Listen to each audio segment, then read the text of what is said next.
Faut-il vivre au crochet de l'État? Faut-il être un assisté social en France? C'est la question du jour. Vidéo inspirée d'un commentaire de Malik Aboul. Refuser de vivre au crochet de ce qui reste de la société, entre parenthèses, ce n'est pas un conditionnement, c'est une valeur universelle et intemporelle. La mendicité a toujours existé depuis la nuit des temps et n'a jamais été une valeur mise en avant. Oui, bon, en effet. Car ce n'est pas éthique. Allez, développe, mon ami, développe. Ce qui donne cette impression de nos jours qu'il ne s'agit pas de quelque chose de rabaissant, c'est parce que l'aide tombe via un rib de manière invisible. Mais imagine que tu doives te poster avec ton bol devant la CAF et devant France Travail attendre que les personnes qui travaillent viennent déposer le pourcentage dédié aux pauvres dans ton bol. Eh gros, et moi j'irais direct, hein. Aucune pitié, mon gars. Moi je dirais, les mecs qui travaillent et après ils me donnent de l'argent. Alors je sais pas par quel mécanisme ça peut arriver, ce genre de choses, mais moi je pense que les gens, si, je pense que si les gens qui travaillaient devaient donner en sortant de l'usine, mettre de l'argent dans le bol des mendiants à la sortie de l'usine, aucun salarié le ferait. Aucun salarié le ferait. C'est sûr et certain. Du coup, j'aurais beau mendier, personne me donnerait rien.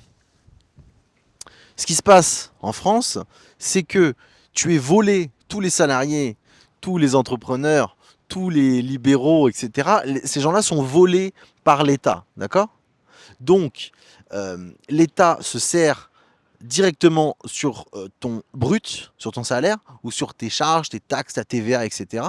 Et c'est redistribué à l'État, d'accord? Une petite minorité va dans les aides sociales, mais personnellement, vu les taxes que je paye à tout bout de champ, je n'ai aucune pitié en ce qui concerne le fait d'aller récupérer mon chômage, ou moi j'ai jamais tué le RSA, mais ou d'aller quémander le RSA aux besoins, etc. Parce que euh, tu es tellement taxé au quotidien que c'est juste une juste rétribution que tu récupères.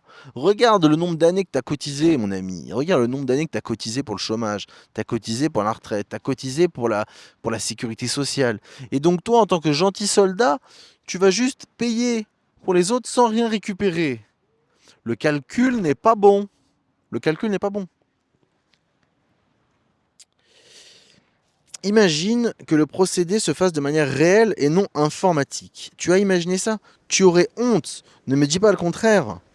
Et ce n'est pas une question de conditionnement, c'est humain, c'est universel, intemporel. Voilà, encore une fois, clairement, dans ce cas de figure-là, où il y a des gens qui subissent leur travail et qui, en sortant de l'usine, doivent mettre de l'argent dans des bols pour payer les mecs RSA, les mecs chômage, personne le ferait. Je dis la vérité, personne le ferait. Moi, jamais de la vie, jamais de la vie, je cotise, je donne de l'argent dans les bols des autres. Jamais de la vie. Personne ferait ça. Donc, dans la vraie vie, tu sais ce qui se passerait normalement dans la vraie vie? Dans la vraie vie, personne cotiserait pour le chômage, personne cotiserait pour la maladie, et tous les gens, en fait, ils auraient des gros salaires. Voilà. Et du coup, ça serait moins taxé. D'accord? Mais comme le système ne peut pas être changé, c'est-à-dire que on est obligé de te voler sur ta fiche de paye, sinon c'est illégal. Donc, enfin, ta fiche de paye, elle a des cotisations sociales, elle a plein de cotisations à la con de France, c'est normal, c'est comme ça, c'est du vol, directement à la source. Du coup, tu ne peux même pas, tu es obligé de remplir le bol de ton mendiant. Voilà. Donc, un jour tu travailles, mais un jour tu récupères ce qu'il y a dans ton bol. Voilà, c'est tout, parce que tu es obligé de mettre dans le bol. Donc, au lieu de donner tes cotisations à un autre Gugus, eh ben, tu mets dans le bol, ok? Et quand t'en as mis assez dans le bol, tu sors de ton usine de sémor, avec ton job de sémor, avec ton salaire de sémor, et tu vas récupérer ton bol. Je sais pas, ça me semble normal, je sais pas. Donc, te dire que le bateau prend l'eau de toutes parts et que tu n'as pas envie d'aller jouer le jeu de la cotisation pour un État qui distribue tout n'importe comment à des immigrés agressifs qui sont là depuis 3 jours sur le dos de braves pères de famille qui se lèvent tôt pour bosser, et tout ça orchestré par des pourritures remplies de charcuterie et de vin à 1 000 € la bouteille qui se servent grassement dans les comptes des honnêtes gens. Voilà. Après, franchement, t'as une belle morale. Franchement, gros, t'as une belle morale, moi je reconnais. S'il y avait que des gens comme ça sur Terre, bah, le monde se porterait super bien. Malheureusement, tu es une minorité, frérot. Tu es une minorité. Donc, s'il y avait un pays avec que des gens comme toi, le pays fonctionnerait. D'accord? Sauf que non. Ça marche pas comme ça, frérot. Ça marche pas comme ça. Donc, ce qui fait de la peine, c'est ton monsieur là, le père. C'était où ça, Magrine? Sur le dos de braves pères de famille qui se lèvent tôt pour bosser. Tu vois ça là? Ces gens-là. C'est triste pour eux. Moi, c'est mon daron, c'est ma famille, c'est voilà mon éducation. Moi, j'ai une éducation de gueux de 100 ans. J'ai été élevé là-dedans, frérot. Ces gens-là, il faut les réveiller.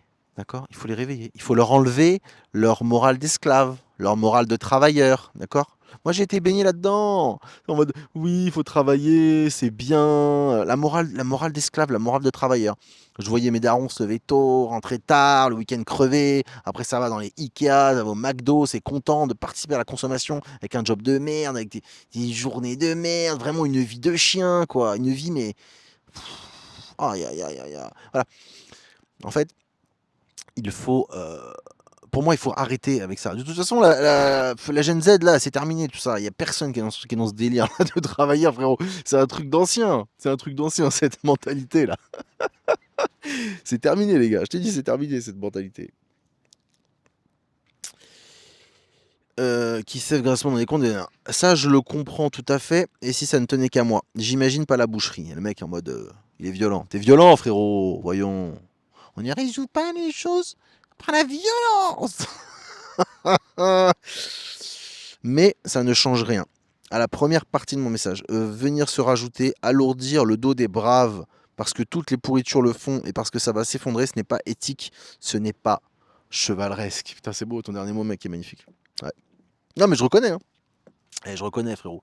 Non, je comprends ta morale. Franchement, t'es un mec bien, je le ressens, je le vois, etc. Mais ce qu'il faut voir, frérot, c'est que voilà, on est dans un monde capitaliste. Il y a les maîtres, il y a les esclaves.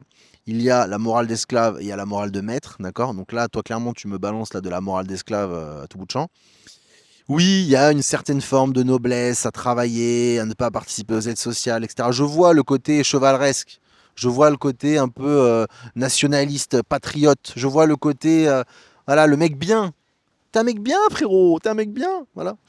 Mais malheureusement, là, tu te sacrifies. Là, si tu veux, t'as une éthique et une morale, en fait, c'est la morale d'esclave, c'est la morale du sacrifice, quoi.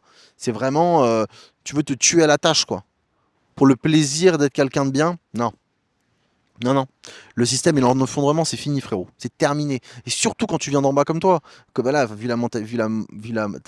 ta morale, c'est une morale d'esclave. C'est souvent des morales de gueux, de sans-dents, de travailleurs. Des gens qui se sont battus, tu vois, pour essayer de survivre. Voilà, les mecs en haut, ils comprennent que c'est truqué. D'accord? Ils comprennent que c'est de la merde, cette histoire. Les gens qui sont riches, le but du jeu, enfin ceux qui ont compris un peu la vie, le but du jeu, c'est de ne pas travailler. D'accord? T'es au courant? Le but du jeu, c'est de ne pas travailler. Donc, les gens qui sont pauvres profitent comme ils peuvent avec les aides sociales, avec la CAF, le chômage, le RSA, les APL, les machins, les trucs. Ils font des montages pas possibles et tout pour, voilà, pour gratter sans travailler. Et donc ça, c'est le rentier vers le bas. J'adore l'appeler comme ça. Et il y a le rentier vers le haut. Lui, il est différent. Lui, il a les avocats, il s'expatrie, il a de l'immobilier, il a de la bourse, du machin, du truc, il a différents business. Et il paye pas non plus d'impôts. Et il profite partout où il peut profiter. Et il essaie d'esquiver tout ce qu'il peut payer en impôts partout. Donc en fait, faut juste se battre. En fait, faut pas. Ça sert à rien de. C'est ça de Stockholm, tu vois. Ça sert à rien de protéger ton oppresseur, tu vois. Tu protèges. C'est l'État qui t'oppresse et tu vas le protéger. Non, non. Il faut enlever ce truc-là, ce schéma-là de ta tête.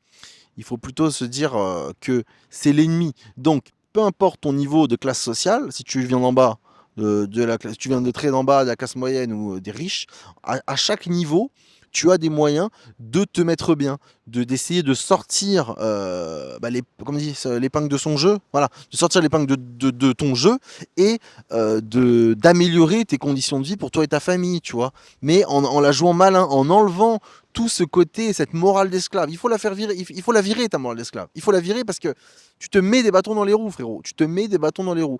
Ce délire chevaleresque, là, ça marchait à une autre époque, frérot. Mais cette époque est révolue. Cette époque est révolue, frérot.